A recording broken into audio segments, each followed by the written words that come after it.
हम भी प्रधानमंत्री की तरह वास्को डिगामा हो जाएं, हमेशा फ्लाइट मोड पे रहें, घूमते रहें, भागते रहें। जब भी पार्लियामेंट चले, सेशन में जब भी सवाल पूछा जाए तो भाग जाएं। प्रधानमंत्री जी जो है एक नया शब्द चलन में लेकर के आए हैं और ये इनकी पुरानी आदत है। अगर भगोरागिरी समझते हैं, ये फंस गया सीएम। भगोरागिरी अगर खेल होता तो साहेब वर्ल्ड चैंपियन होते। दोस्तों आज की डिबेट होने वाली है कन्हैया कुमार और न्यूज एंकर के बीच। दोस्तों आप सभी को पता होगा कन्हैया कुमार वही है जो जेएनयू विश्वविद्यालय में भारत के टुकड़े होंगे का नारा लगा रहा था दोस्तों, और कन्हैया कुमार उमर खालिद जैसे आतंकवादी को भी सपोर्ट करता था। तो इन्हीं सभी मुद्दे को लेकर न्यूज एंकर ने कन्हैया कुमार की जमकर क्लास लगाई। दोस्तों आप लोग वीडियो को पूरा देखिए और कमेंट बॉक्स में जय श्री राम जरूर लिखिए। बोलिए जय श्री राम। पिक्चर चालू करो बे। प्रधानमंत्री कहाँ हैं? अब मैं आपसे ब्रिटेन गए हैं जरूरत पे, लंदन गए हैं। हाँ। बताइए, जब अपने ही देश के प्रधानमंत्री अपने ही देश में आते हैं तो नेटवर्क 18 पे ब्रेकिंग न्यूज चलता है, प्रधानमंत्री देश पधारे। अरे भाई आप भी प्रधानमंत्री देश पधारे, कितना सुंदर है। आप ऐसे आप भी कार्य करिए, आप भी ऐसे कर्म करिए, इस देश में आइए। हम भी आपका भी चलेगा। ऐसे तो नहीं होता है। आप कहीं नहीं चला रहे हैं। आप ये कह रहे हैं कि हम भी प्रधानमंत्री की तरह वास्को डिगामा हो जाएं, हमेशा फ्लाइट मोड पे रहें, घूमते रहें, भागते रहें। जब भी पार्लियामेंट चले, सेशन में जब भी सवाल पूछा जाए तो भाग जाएं। इसीलिए हमने कहा कि प्रधानमंत्री जी जो है एक नया शब्द चलन में लेकर के आए हैं और ये इनकी पुरानी आदत है। अगर भगोरागिरी समझते हैं, भगोरागिरी अगर खेल होता तो साहेब वर्ल्ड चैंपियन होते, मैं ये कहना चाहता हूँ। अच्छा हमको सिखा रही है। आपके राहुल जी तो कहीं जाते नहीं है? जाते हैं। कहाँ जाते हैं, नाम बताइए। तो राहुल जी प्रधानमंत्री हैं। राहुल जी को प्रधानमंत्री बना दीजिए। तुम वो जो पार्लियामेंट में खड़ा होकर के देश के सवालों का जवाब दें। ये होता है दोहरा बात। किसका? कि मुझे भी बोलने का हक है। अपने दिल से पूछिए, हाल जाको रही भावना जैसी मुहूर्त देखी तीन। मैं आपसे कुछ नहीं कह रहा। आप बैठ जाइए। मैं बैठ जाऊंगा। आप बैठ जाइए। मैं बहुत स्वतंत्र। आप ऐसे मत कीजिए। मैं बहुत स्वतंत्र। मैं बैठ जाऊँ। मैं आपसे कह रहा हूँ आपको कुछ नहीं करना। अरे आपके पास सरकार की ताकत है। आप बैठिए, आप बैठिए। ये 4 मिनट बैठिए। 4 सेकंड बचा। मैं आपसे एक सवाल पूछता हूं। मैं ये प्रोग्राम अभी तुरंत खत्म हो जाएगा। आप मुझे बता दीजिए क्या कि राहुल जी कौन कौन देश में जाते हैं? गजब बेइज्जती है। सवाल खत्म, सेशन खत्म। राहुल जी देश के नेता प्रतिपक्ष हैं, वो तो पासपोर्ट लेके ही जाते होंगे। तो प्रधानमंत्री मोदी जी ऐसे ही चले जाते हैं। सुनने दीजिए ना। अरे अच्छा, तो देश में अभी सेशन चल रहा है, सेशन में प्रधानमंत्री को विपक्ष के सवालों का जवाब देना चाहिए। तो प्रधानमंत्री जो है देश का सेशन छोड़ करके लंदन का ब्रिज देखने। और मैं बता दूं, नियम ये कहता है कि कंसर्न मिनिस्टर जवाब देगा। पार्लियामेंट्री अफेयर्स जो जानते हैं वो जानते हैं। अच्छा, मिनिस्टर जवाब देगा। अच्छा पहले सुनिए ना। हाँ तो सुनिए तो नहीं और कुछ। अरे आप खड़ा मत होइए, आप गोदी में बैठे हुए हैं, आप खड़ा मत होइए। खड़ा होने दिक्कत, आप गोदी में बैठे हुए हैं, खड़ा होने का दिक्कत है। आप बोलिए, आपके पास सरकार की ताकत है, ऐसे मत कीजिए। आपके पास सरकार की ताकत है, बैठिए। आप बहुत ताकतवर हैं, बैठिए, गोदी में बैठे रहिए। मैं ये कह रहा हूँ कि प्रधानमंत्री कहते हैं कि प्रधानमंत्री का जवाब देने का काम नहीं है, कंसर्न मिनिस्टर जवाब देगा। तो प्रधानमंत्री का काम सिर्फ और सिर्फ संडे को मन की बात करना और सेल्फी खिंचाना है और वास्को डिगामा की तरह दुनिया घूमना है। देश में अच्छे बात है। किसकी सरकार? बोलिए, किसकी सरकार? बोलिए ना जी, किसकी सरकार?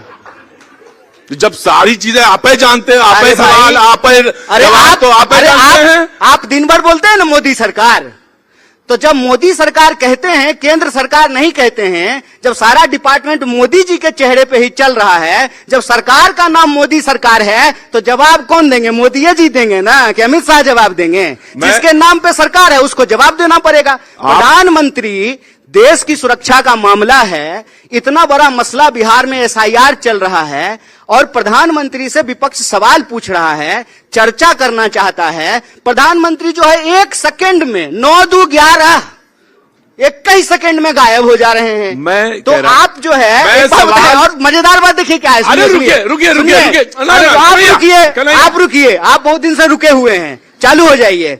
मजेदार बात यह है कि जब ये विपक्ष ये सवाल पूछ रहा है तो भाजपा प्रवक्ता की जरूरत नहीं है, एंकर ही उसको डिफेंड किए जा रहे हैं। अब बोलिए। और ये बिल्कुल वैसे ही जैसे संविधान आप बोलिए, आप बोलिए। अब मैं बोलता हूं। अच्छा, वो सब ठीक है, जवाब प्रश्न। अरे मैं कह रहा हूं कि अगर ये जवाब दे के चले जाएं दो चीज का, कि कर्नाटक में, हिमाचल में, और दूसरा सवाल का जवाब ये था इनसे, ये कम कर दे टैक्सेस वहां पे। नहीं, मैं सवाल ये कह रहा था कि 2014 में प्रधानमंत्री ने कहा, अच्छा एक बात, महंगाई अच्छा सुनिए, महंगाई हिमाचल में ओपीएस लागू हुआ है कि नहीं हुआ है? हाँ, खास करके भाजपा चंद्रमा बोलने बताइए, ये बताइएगा, ओपीएस लागू हुआ ना? भारत जो है चंद्रमा पे पहुंच गया कि नहीं? पहुंच गया ना? तो आप ऐसे सवाल का जवाब देंगे तो क्या फायदा? अच्छा, ओपीएस लागू नहीं हुआ? तो ओपीएस, अरे ओपीएस लागू हो गया। आप एक सवाल, भाजपा के कौन से राज्य में ओपीएस लागू हुआ है बता दीजिए। बिहार में कितने जिले हैं? क्या हुआ इसका? कितने जिले हैं? 38। पक्का?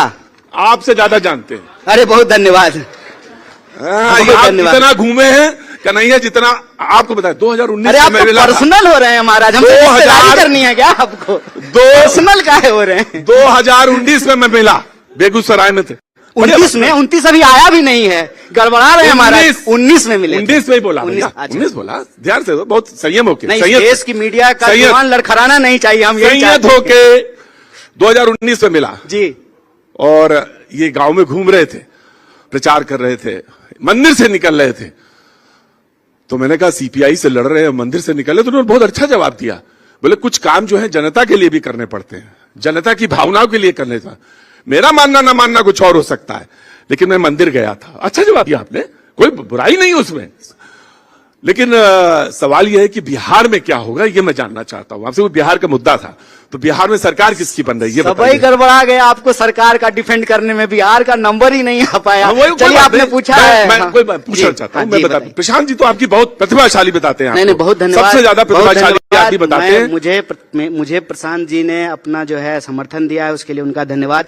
और प्रशांत जी को कल हम लाठी खाते हुए देखे, तो उनको हम विशेष रूप से बधाई देते हैं। वो कहते थे कि धरना प्रदर्शन करने से कुछ नहीं होगा, लेकिन कल लाठी खा रहे थे, तो ये जो उन्होंने दिखाया है, इसके लिए उनको विशेष रूप से धन्यवाद देना चाहते हैं। दूसरा, आपने कहा कि बिहार में क्या होगा। देखिए, बिहार में इस बार बदलाव होगा, और बदलाव क्यों होगा?